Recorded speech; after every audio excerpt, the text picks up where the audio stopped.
Bem, vamos à segunda videoaula, que se refere a conceitos fundamentais, que são conceitos essenciais para compreender a dinâmica da dívida, do déficit públicos, né, da dívida pública, né, do financiamento da dívida pública, etc. O primeiro conceito é carga tributária bruta, que é o somatório dos tributos arrecadados no país, total de tributos arrecadados no país, como proporção do PIB, seria carga tributária bruta, né?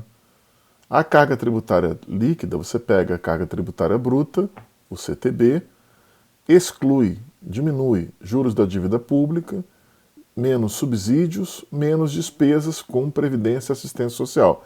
Então a carga tributária líquida é a carga tributária bruta, todos os tributos, paga a dívida pública, transfere subsídios e paga as despesas com previdência e assistência social. O que sobrou é a carga tributária líquida, que vai financiar o consumo do governo, que é o Segov.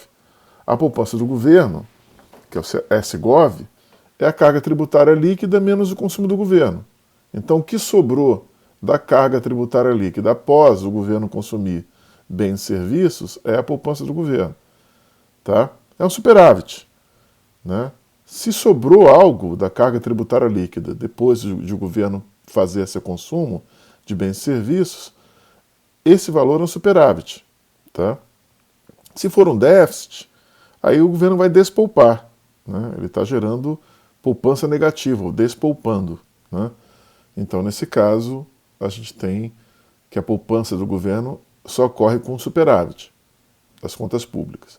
O investimento público, que é o investimento do governo, o IGOV, são as despesas de capital do governo, com construção de escolas, investimento em infraestrutura, estradas, etc. Déficit público ou necessidade de financiamento do setor público, a NFSP. É o investimento do governo menos a poupança do governo. Tá?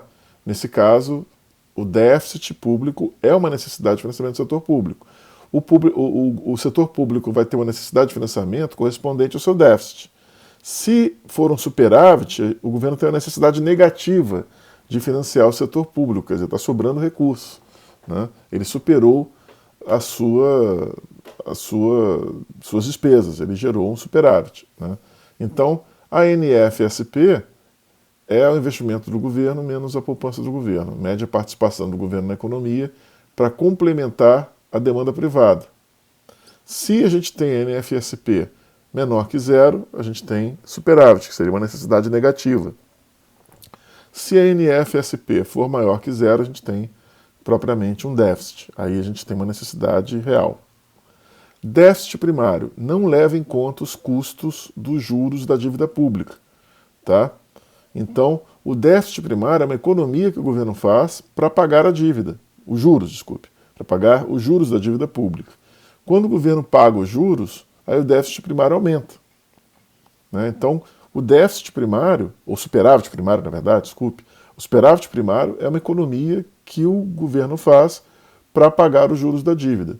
Depois de pagar os juros da dívida, pode se transformar num déficit, né? Mas se o governo gerar um superávit primário, ele está juntando dinheiro para pagar juros da dívida pública. Então, o déficit primário não leva em conta os custos dos juros da dívida pública. O déficit operacional é a necessidade de financiamento do setor público e exclui os efeitos de correção monetária e cambial nas despesas e nas receitas. O déficit nominal inclui os juros da dívida pública e também a correção monetária e cambial. É um conceito, então, mais amplo que o déficit primário. O déficit nominal ele vai ser gerado depois de o governo pagar os juros da dívida pública e entrar a correção monetária e a correção cambial. Tá? Já o déficit, voltando lá, o déficit primário, né, aqui, não leva em conta os juros da dívida pública. Uma economia, se for um superávit primário, uma economia para o governo pagar os juros da dívida pública. O déficit previdenciário é quando os benefícios concedidos pela Previdência superam os valores das contribuições, né? Então, o déficit previdenciário ocorre quando a Previdência paga mais benefícios do que recebe contribuições previdenciárias, né? Aí ela tem um déficit previdenciário. O superávit primário, quando o governo consegue efetivamente obter recursos para pagar os juros dos títulos da dívida pública que emitiu, né? Então, o déficit primário, né, ele não consegue pagar os juros da dívida pública, né? Já o superávit primário, ele tem recursos para pagar os juros da dívida pública, dos títulos, né, da dívida pública que emitiu.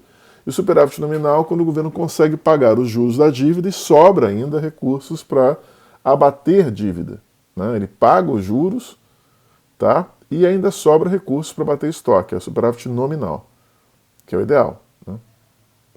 Então são esses conceitos. Esse vídeo é curto, essa videoaula é curta, e na próxima videoaula a gente vai ver a controvérsia da equivalência ricardiana e vai entrar no modelo propriamente dito aqui de análise desse assunto.